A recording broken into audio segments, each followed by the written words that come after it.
me goodbye. No. Yes, I feel you have to. Sharp, decent, clean, no loose ends between us two. I can't. My father thought I'd be a lady surgeon. Oh, sweet heaven. What a world. I wanted to be a movie actor. Well, what right you come breaking into my private office? Barricade yourself behind closed doors and refuse to see people? Oh, yes. Nothing small about her ego. My father always said that his children were never satisfied unless they were the bride at the wedding or the corpse at the funeral.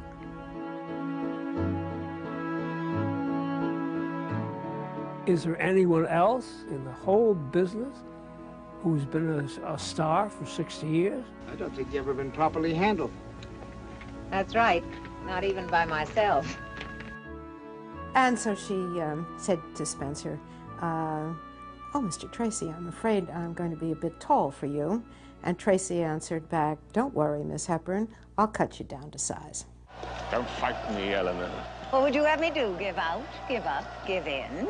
Peter and Kate had enormous conflict, but he called her Nag, she called him Pig. Then what you said to me back there on the river was a lie about how you never could have done it alone and how you lost your heart and everything. You liar.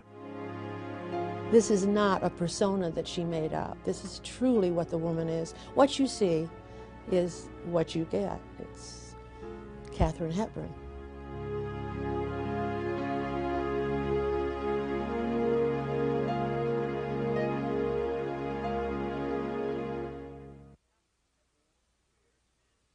Katharine Hepburn's career spanned 64 years, more than 50 films, and 4 Academy Awards. She took on Hollywood and in the process became a legend, sometimes irascible, frequently outspoken, and always unpredictable. I don't think I'm an eccentric. No, I'm just something from New England that was very American and brought up by 2 extremely intelligent people who gave us a kind of, I think, the greatest gift that man can give anyone, and that is sort of freedom from fear. Katharine Houghton Hepburn's life began on May 12, 1907, in Hartford, Connecticut. She was named after her mother, who was an early feminist and political leader. Her father, Dr. Thomas Hepburn, a noted surgeon, supported her and led his own fight for legislative reform and public education about venereal disease, controversial positions in the post-Victorian age. This was a great relationship, really a wonderful relationship, and he was not an easy man. He was very demanding, very disciplined, and yet very encouraging, and built her up tremendously. In 1905, the Hepburns' first child, Tom, was born, followed in 1907 by Katharine, whom everyone called Kathy. Kathy idolized her brother. The 2 children became inseparable, and as Tom grew into a quiet, serious young man, his sister became an adventurous, freckle-faced tomboy. The Hepburns eventually had 4 more children who were encouraged to speak their minds, and Kathy learned to hold her own. I mean, around the dinner table, around whatever, they said whatever they thought, whatever they believed. It was very important that you expressed yourself, and by God, she expressed herself. Mrs. Hepburn was active in the suffrage movement, leading the Connecticut fight to win voting rights for women. Kathy frequently accompanied her mother, passing out brochures and marching in parades. Mrs. Hepburn eventually turned down an offer to run for the U.S. Senate. The Hepburns were leaders in radical causes, causes which were not popular in conservative Hartford. Neighbors threw bricks through their windows, and the children were frequently forced to defend themselves in fights. I think it made me determined. It gave me a nice big chip on my shoulder, so I thought, God damn it, I'm going to go out and mount to something. The Hepburns kept a summer home in Fenwick, an exclusive shorefront community in southern Connecticut. The beach house became a gathering place for the entire extended family, Hepburns, Houghtons, and friends. Athletic pursuits filled the summer days, days spent swimming, sailing, and playing in the ocean. We were like a Chekhov play, you know, it was great. We kept meaning to go to Hartford, but we never did. All summer long.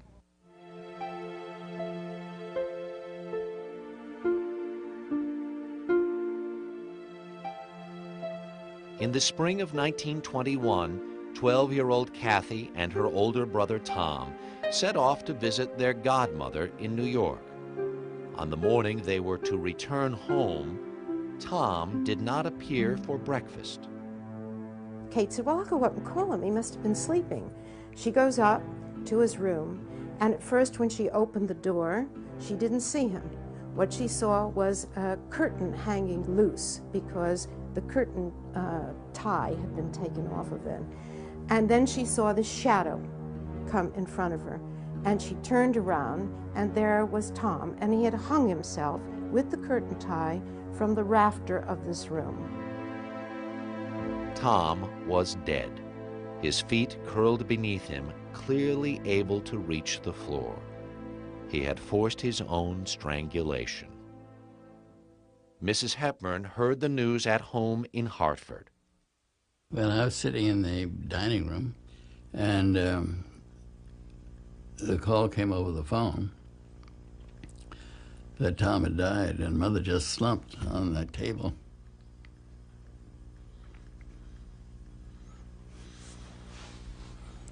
And moments later,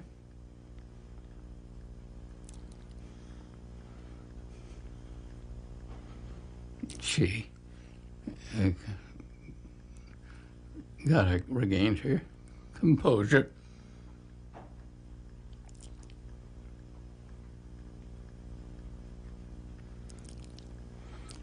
And she never talked about it again.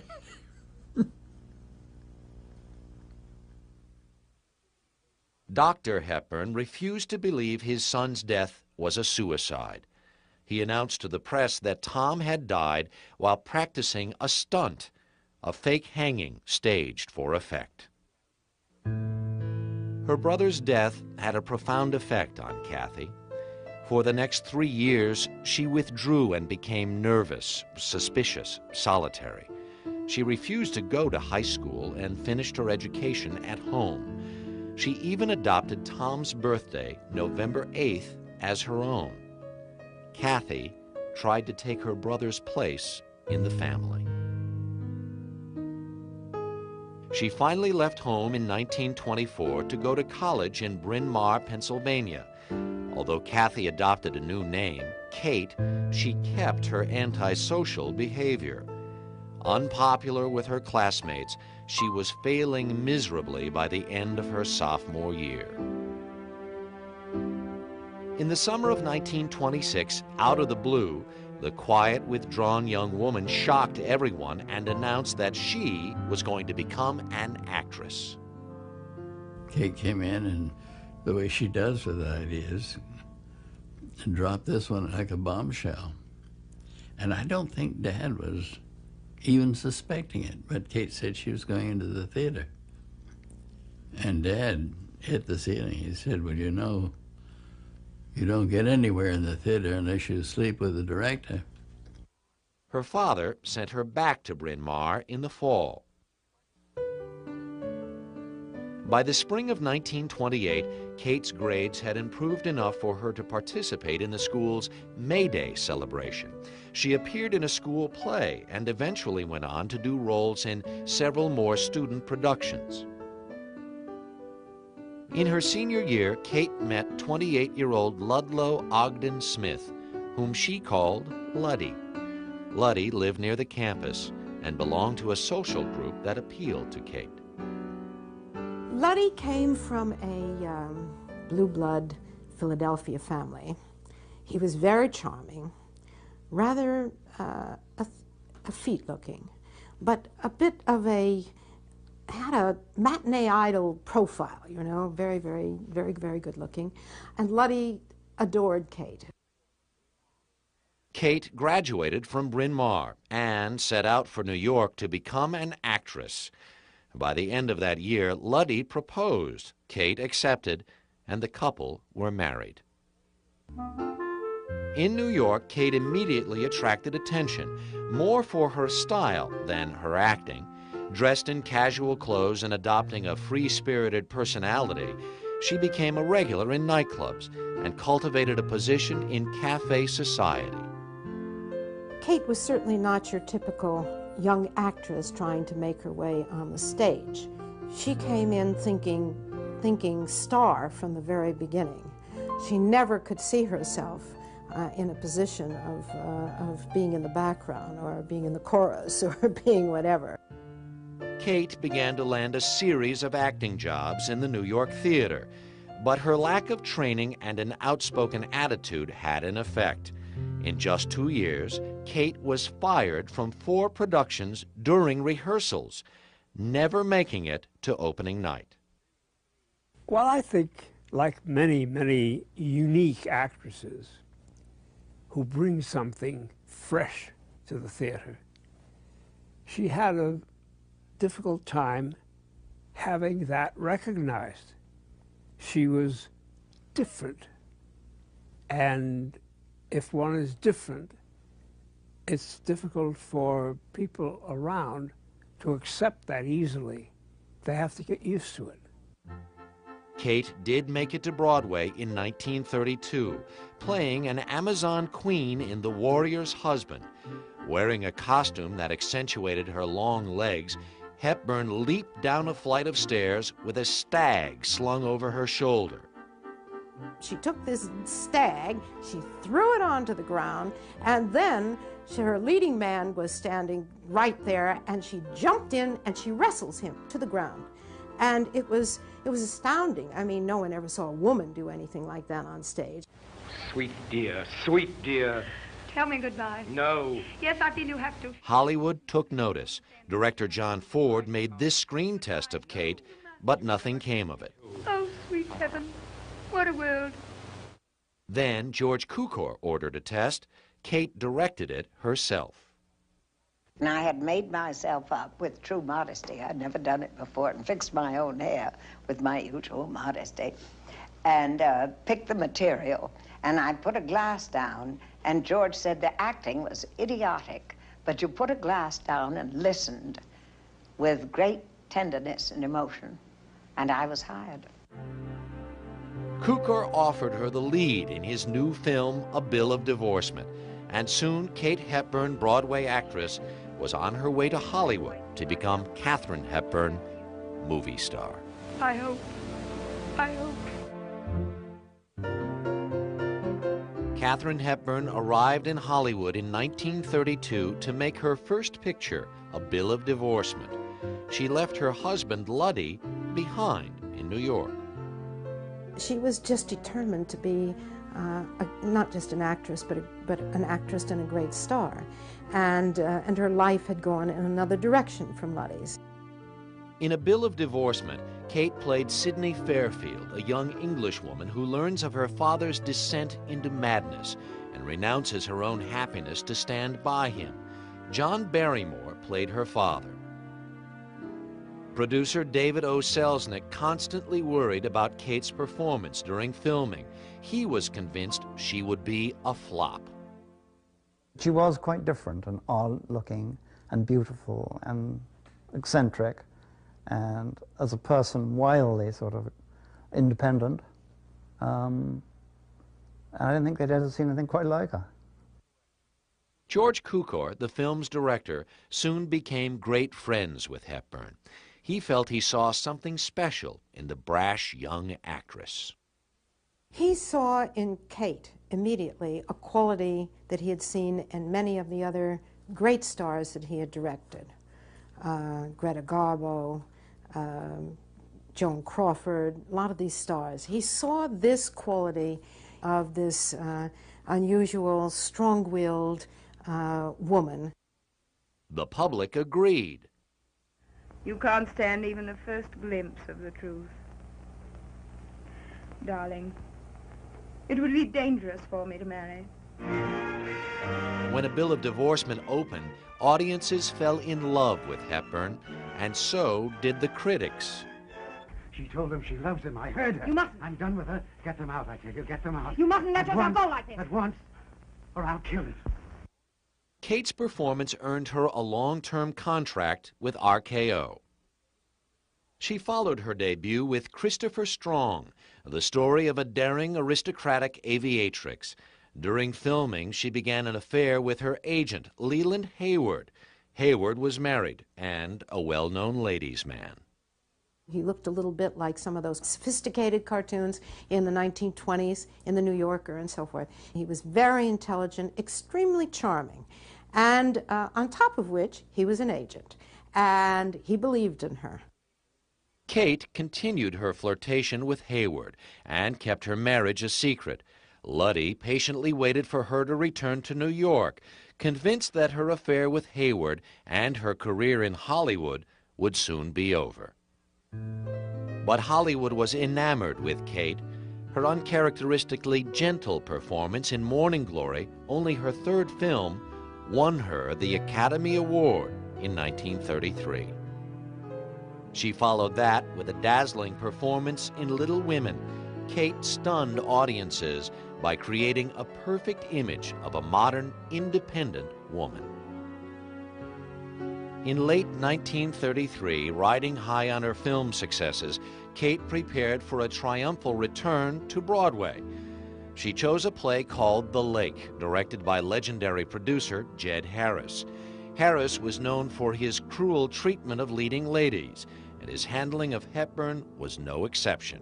Her performance was a famous disaster.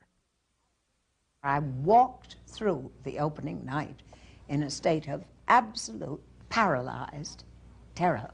And I kept praying, kill me, Lord, just kill me, strike me dead, strike me dead.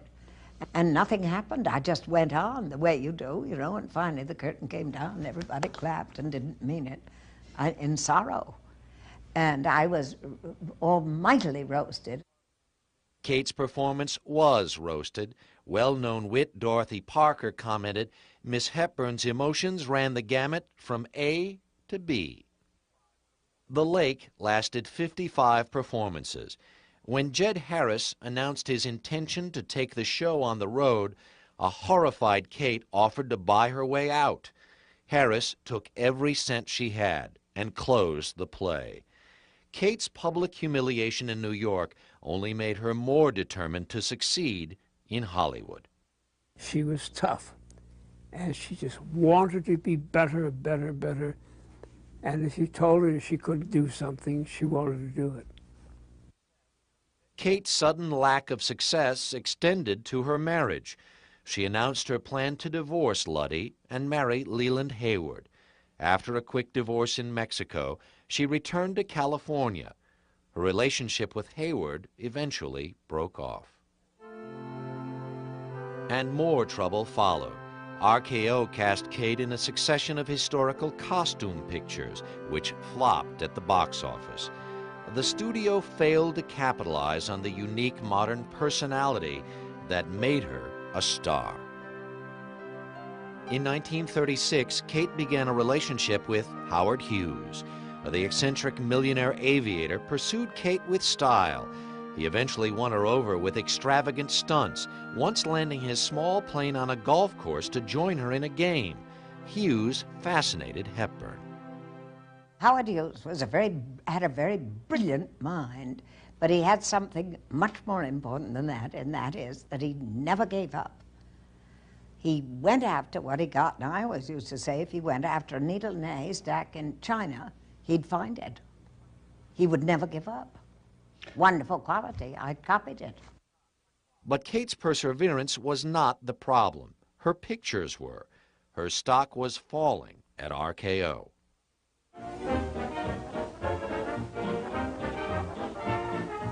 Stage Door, made in 1937, was originally intended as a Hepburn vehicle, but the studio added fast-rising star Ginger Rogers to the cast as box office insurance.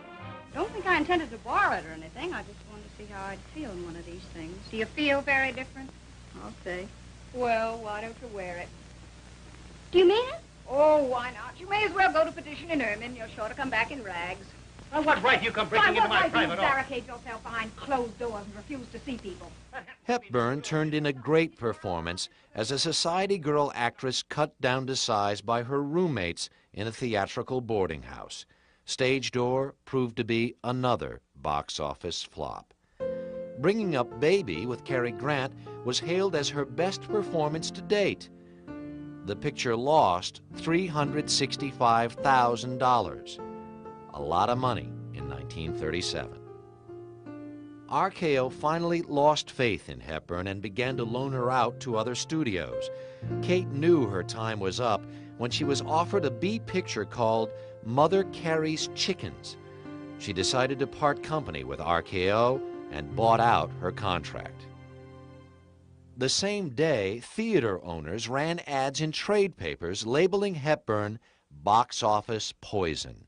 And when she approached David O. Selznick for the role of Scarlett O'Hara in Gone with the Wind, the producer of many of her hits turned her away. After 15 films in 6 short years, her career seemed over. With no prospects, Kate left Hollywood and returned home to Connecticut. But Katharine Hepburn was never one to give up. More determined than ever, she began to search for the role that would put her back on top. In 1938, Katharine Hepburn was living at her family home on the seashore in Fenwick, Connecticut. Her days in Hollywood were over, despite an Academy Award and worldwide fame. Her career seemed to be at really a standstill at this particular time. No one was really rushing to send any scripts to Katharine Hepburn. That year, Howard Hughes set a record by circling the world in a twin-engine plane. More than 1 million people watched a parade in his honor in New York. Kate joined him, and together they played a game of hide-and-seek with the press. Well, for a person who really wanted to live a private life, Kate was always attracted to the kind of men and the kind of situations that would create the most press. And certainly Howard Hughes was that kind of a person. Howard proposed to Kate in New York, but the idea fizzled out, as Kate put it, and Hughes returned to the West Coast in late 1938. Kate remained at Fenwick.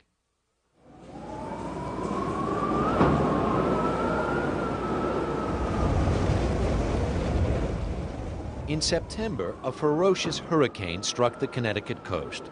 The beloved Hepburn house was literally washed away. In the aftermath, Kate and her family picked through the rubble and only managed to retrieve a few dishes and trinkets. Dr. Hepburn immediately built a new, larger home on the beach. By the end of that year, Kate finally thought she'd found her comeback script. Her friend, Philip Barry, finished a play based on the Hepburn family. He called it The Philadelphia Story. The leading role of rich society girl Tracy Lord was written specifically for Hepburn. When the play opened on Broadway in early 1939, Kate desperately needed a hit to reestablish her career. A friend of George Cukor's came to the opening night and he said, "Oh, I hope Kate doesn't come on and be sweet. I hope she's rude to everyone." And I came on and I was rude to my mother about all the wedding presents I'd been given. And he was delighted. And it went well. Lucky. The New York critics loved her. Katharine Hepburn was a smash. And to ensure her return to Hollywood, Kate convinced Howard Hughes to loan her the money to buy the film rights. I bought the play, The Philadelphia Story, when it opened, because I'm practical. You see, I have common sense, and I knew that all those beautiful, successful Hollywood ladies would want it. And I thought if I owned it, they couldn't have it. And eventually it was so good that they'd finally have to have me with it. Kate succeeded in her plan, making a deal with MGM's Louis B. Mayer. She asked for Spencer Tracy and Clark Gable to co-star with her. Mayer offered Cary Grant and Jimmy Stewart. To get a star is extremely difficult. To get 2 stars is twice as hard, and to get 3 stars is almost unheard of. I mean, what pictures are made even today that have 3 important stars? Very few. But she engineered all that because she knew that it would be good. What is this, Connor? Oh, easy, easy, old man. She's not hurt? No, no. Not wounded, sir, but dead. Seems the minute she hit the water, the wine hit her. Now, look here, Connor. A likely story, Connor. Hello, Dexter. Hello, George. Hello, Mike.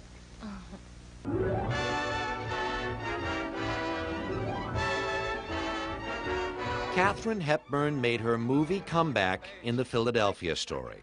The picture made almost $1.5 million and received 6 Oscar nominations, including one for Kate.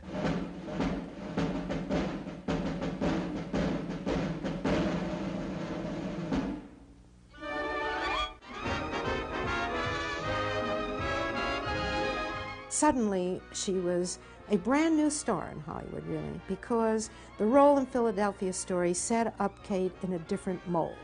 She was now a different personality. One saw the strength, and we saw as well the arrogance. I used to be afraid of that look. The withering glance of the goddess. I didn't think that alcohol would do... Oh, shut up. Kate grabbed control of her career, and in 1941 she acquired a story called Woman of the Year. She wanted and got Spencer Tracy to co-star in the romantic comedy as the rough, down-to-earth sports writer to her temperamental, sophisticated journalist. The deal cemented her reputation as a tough businesswoman. She usually got anything she wanted because she would turn up wearing the traditional slacks, and she'd barge into their offices and give them hell. Kate had never met Spencer. She ran into him on the MGM lot before filming began. And so she said to Spencer, "Oh, Mr. Tracy, I'm afraid I'm going to be a bit tall for you." And Tracy answered back, "Don't worry, Miss Hepburn, I'll cut you down to size." The exchange set the tone for the film. On the set of Woman of the Year, Tracy glared at Hepburn, flustering the usually unflappable actress. But on film, the two caught fire. Their on-screen chemistry was magnetic, and within weeks the studio was buzzing with rumors of an off-screen romance. The team of Spencer Tracy and Katharine Hepburn was box office magic, and a legendary love affair was about to begin.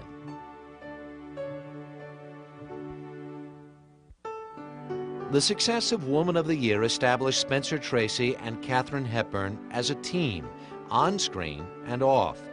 From the beginning, Kate adored Spencer. Tracy was Catholic, married, and the father of 2 children, but he and his wife Louise had not lived together for years. Their son Johnny was deaf, which only fueled Tracy's Catholic guilt. It's no secret to the world that Spencer was a drinker. And I think, having been close to him at the time, that a great deal of that came as a result of his deep, deep unhappiness about his son's unhappiness. With Spencer, Kate was submissive. She let him take the lead in everything. Family and friends were surprised. Kate was no longer the fiercely independent woman they all knew. I often felt that she was submerging herself to him. I think, too, that Spencer was sort of a younger edition of her father in her mind. I think she admired his ruggedness. Kate began to turn down work to be near Spencer. For a while, her only appearances were in Tracy Hepburn films, and their on-screen partnership was sizzling. Keeper of the Flame, Without Love, and State of the Union established them as the movie's top twosome. Don't you want your rub down? You want a drink? Want anything? What?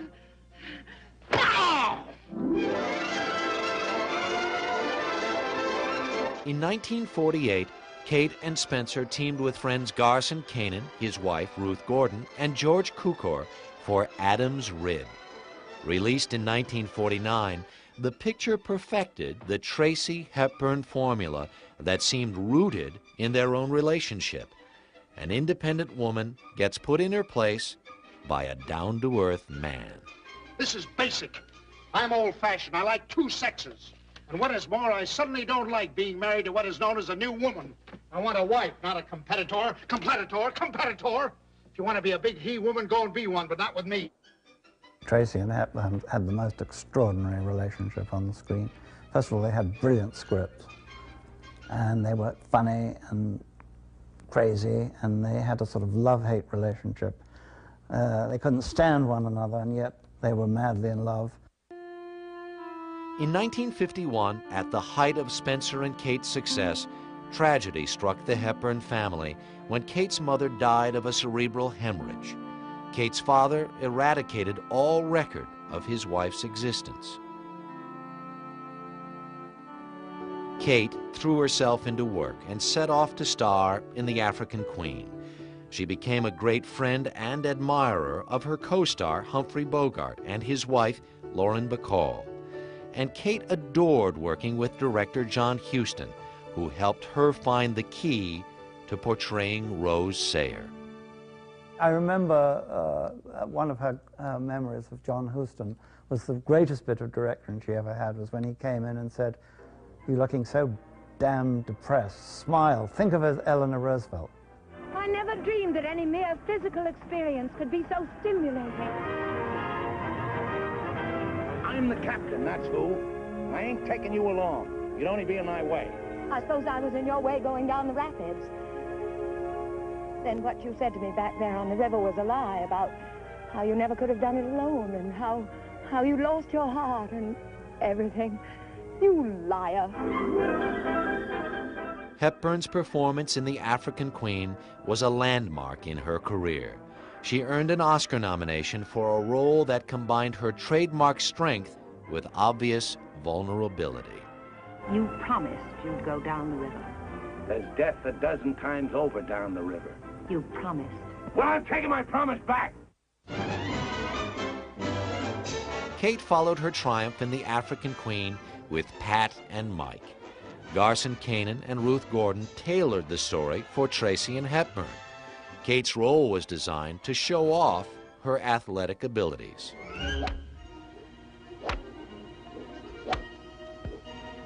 So, well, there's one thing only about us hooking together. That's what I call a plenty long shot. Nothing wrong with a long shot. If you come out on top, that's a fact. We will, Mike. By 1955, the years of heavy drinking caught up with Spencer Tracy. His health was failing. With the alcoholism also came various other health problems. Heart, kidney, various other problems. And Tracy became quite ill. Kate was most attentive.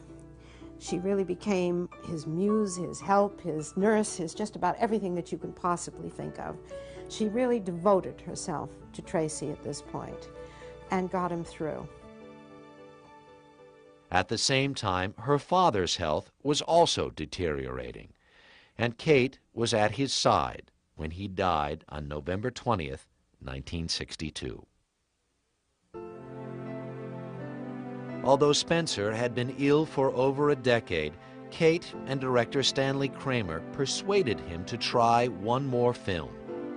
In 1967, they began shooting Guess Who's Coming to Dinner, the story of a couple whose daughter brings home a black fiancé. Kramer, Hepburn, and Tracy placed their salaries in escrow to ensure the completion of the film. There was a great deal of doubt on in everyone's mind whether Tracy would be able to cope with a film schedule, with the toughness of the film schedule. Got sicker and sicker as the film progressed. They had to shoot his scenes between 9 and 12 in the morning. He wasn't able to go any further than that. The old Tracy Hepburn magic was there for all to see. With Kate at his side, Spencer turned in a fine performance.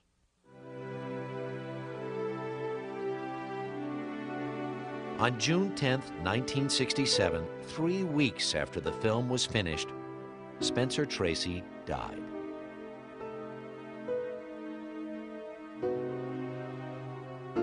For 2.5 decades, the couple kept their relationship private. Out of respect for Spencer's wife and family, Hepburn did not attend the funeral. She never talked about his going at all, which is a curious thing. It's almost like my mother's attitude towards Tom's death. Don't talk about it. Go to work, you know. Do something. Katharine Hepburn did something indeed. She won a second Oscar for her work in Guess Who's Coming to Dinner and accepted the award in Spencer's name. At the age of 60, she began another era in a career that already spanned 3.5 decades. And in her new career, she would establish herself as more than a movie star. Katharine Hepburn was on her way to becoming a legend. Katharine Hepburn went back to work in 1967, the year Spencer Tracy died. At 60, an age when many female stars have trouble finding roles, Kate found herself playing parts as dynamic as she was. In The Lion in Winter, Kate co-starred with Peter O'Toole, a well-known tyrant on the movie set. He met his match in Kate. From the outset, the two strong-willed actors enjoyed an adversarial relationship. Peter and Kate had enormous conflict, but he called her Nag, she called him Pig. But they had a wonderful kind of rapport. They had a wonderful sort of love-hate relationship. Do you truly care who's king? I care because you care so much. Don't fight me, Eleanor. What would you have me do? Give out, give up, give in? Give me a little peace. A little? Why so modest? How about eternal peace? Now there's a thought. Kate's performance won her a third Academy Award. Director Anthony Harvey accepted the statue for Kate. I called her up from Hollywood. I think it must have been about 3 in the morning, about 7 o'clock her time. She said, "Oh, God, really?" And I said, "Well, aren't you thrilled?" "Oh, come on, Tony. Put it in a paper bag somewhere." 3 years later, I was sitting with her in the house. She opened the cupboard to get a box of chocolates or something, and there it was, still in the paper bag, totally forgotten about. It hadn't even been engraved. In 1969, Kate was back on Broadway, this time in Coco, a musical based on the life of fashion designer Coco Chanel. Hepburn arrived on Broadway, a full-fledged legend. It was a classic example of not being able to take your eyes off her. She just took over the stage. She was magnificent. Hip replacement surgery in the early 1970s did not slow her down, and Kate starred in a series of TV movies. And in 1980, she was back on Broadway, one last time, in West Side Waltz. Her legend could be intimidating for many co-stars, but Kate used humor to put people at ease. When we first met and started rehearsing, she said to me, I'll call you Dot. Now, nobody calls me Dot, but I mean, it sounded, music to me when she said Dot, you know, and she said, "Is that all right?" And I said, "Yes, that's fine." And I said, "What shall I call you?" And she said, "You may call me Miss Hepburn," which I thought, and then of course she laughed. That same year, Kate starred in On Golden Pond with Henry Fonda. She quickly developed affection for her fellow movie legend. Early in the filming, she presented Fonda with one of Spencer's favorite hats, and Fonda wore it throughout the film. On Golden Pond was the story of a cantankerous old man who had given up on life, and his loving wife of 50 years who was determined to keep him alive. knight in shining armor. Don't you forget it. You're going to get back on that horse, and I'm going to be right behind you, holding on tight, and away we're going to go, go, go. I don't like horses. Fonda won his only Academy Award for his portrayal and died soon after. Katharine Hepburn won an unprecedented 4th Oscar. In 1982, Kate severely injured her left foot in an automobile accident. The accident left her slowed but still busy. She continued to divide her time between Fenwick and her New York townhouse and made several more TV movies. 78 Baker, take 3. Mark. Action. Is she late? She's right on time. I keep retiring, and I don't stay there. I can't do it. I mean, I don't think you can say, I'm not going to work, or you can't say, I'm going to work. Can you? You can't work unless you got something to do. And if you see something you want to do, and you turn it down, you think, ooh, ooh. Katharine Hepburn's life has spanned almost 9 decades. Her career, more than 64 years. An unconventional beauty who spoke her mind, she forever changed Hollywood and generations of women. I think for women, she is a great champion of independence, standing up for what you believe in. I think she brought a dignity to women's roles that hadn't been there before. She enabled many, many actresses that followed her. I don't think there could have been a Barbra Streisand without a Katharine Hepburn. She's a very, very ambitious girl, and she's brave. She accepts any challenge that she herself thinks she can master. One of her essential characteristics was independence.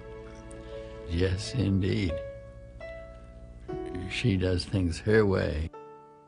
Well, I get up every day, but I think I get up and I assume that between this battle, I'm going to win it. You see? That's me. Everlasting ego.